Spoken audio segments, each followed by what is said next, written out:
You know, one of the questions that I always get all the time is, how's the market? And today I want to answer that question.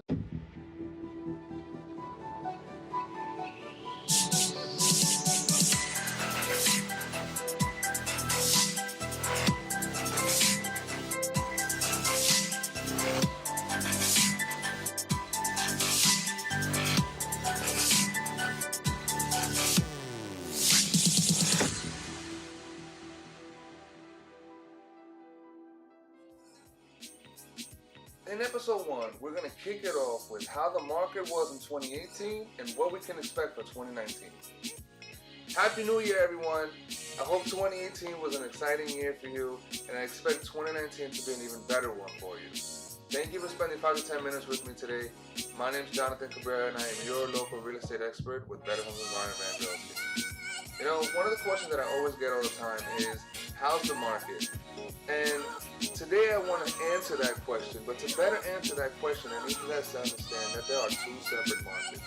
If you're a seller, then your market differs from those who are looking to buy. If you're considering selling a home in 2019, then here's how the market looked in 2018 and what we can expect in 2019. 2018, we had 852 new homes come on the market. Out of those 852, 571 of those successfully sold. That equates to about 70% of the homes that were listed in 2018 that actually sold. Alright, so I kind of want to put things into perspective. Out of that 70% of successful sales, it took 8 showings, so it took 8 people to see your house before it actually got to that successful sale.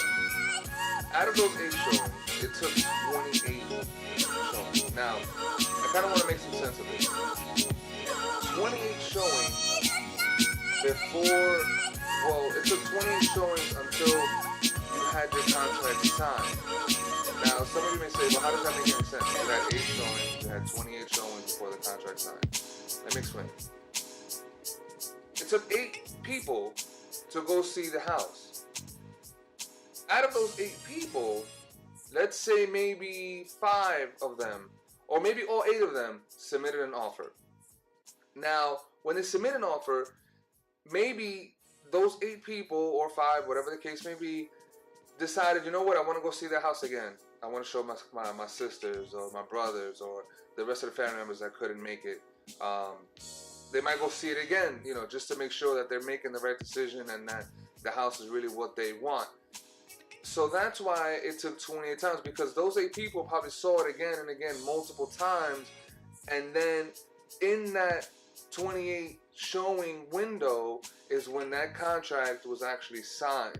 So those 8 offers were submitted, 28 days in between those 28, I'm sorry, not 28 days, 28 showings. In between those 28 showings, you had the seller thinking of, you know, what offer they're going to accept, going to see the house again. The offer was accepted. You had, you know, going to see the house for inspection. The appraisal went inside the house to go and see it. So all of those numbers take effect as to why it took 28 showings before the contract was signed. It took 39 days on the market before the house even sold. So 8 showings, 28 showings between time of offer or first time seeing it to contracts being signed. Grand total of 38 days before you actually had your house sold.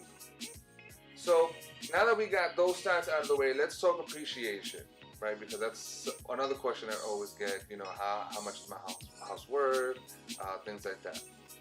So we just started 2019, so obviously we have no stats for that.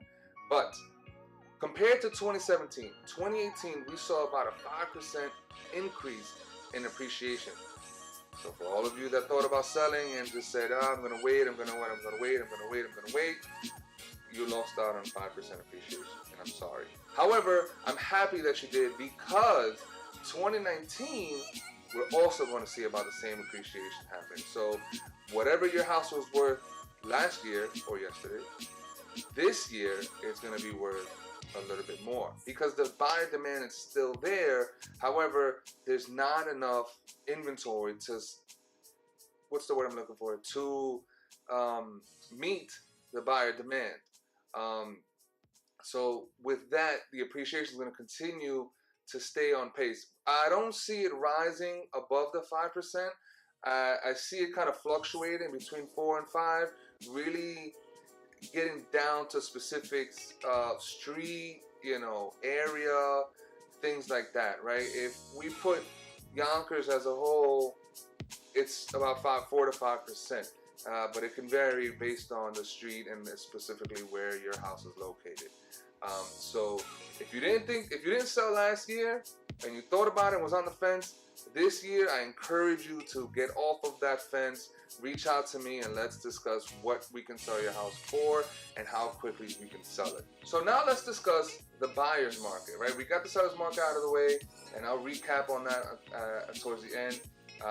If you're a seller and you don't really care about the buyer's stuff, then you can go ahead and fast forward to the end of it so I can give you a recap of what we just spoke. But anyway, for the buyers, your market, it's a bit hectic and tricky in a sense. And I say that in the most humbling way because we're going to have to act quickly, especially going into the 2019. 2018, we saw a lot of houses go off, be sold quickly. So, you saw it took 8 showings. So 8 people went to go see that house and boom, 38 days later, closed. So we're going to have to act quick. One of the things that you're going to need to do is make sure you have that pre-approval.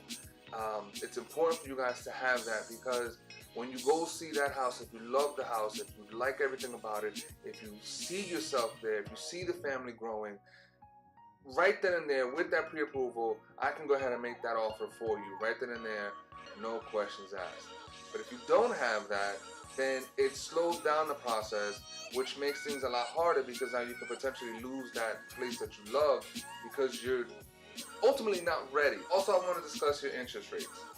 Last year in 2018, the interest rates were somewhere around 3.2, 3.5, I believe it was, somewhere around there.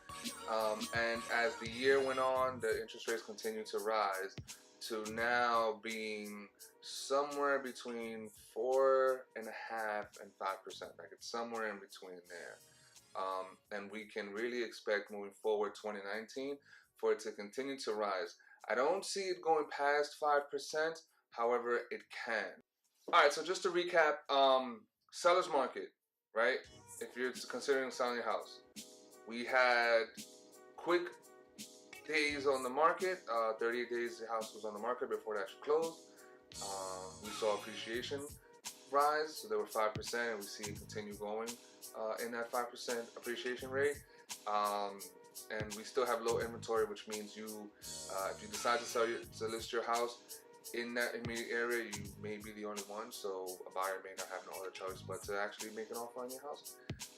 On a buyer's market, we saw low inventory, which means you don't have much options in terms of buying your house. We saw and continue to see interest rates rising, so keep that in mind of when you want to go ahead and start your home search. And also be prepared with your pre-approval, and the asking prices may go above what you see. So just kind of keep those things in mind.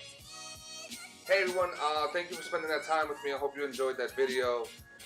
Please, if you haven't done so already, please subscribe to the channel. I'm going to be posting a video a week. We're going to be doing 1 video a week.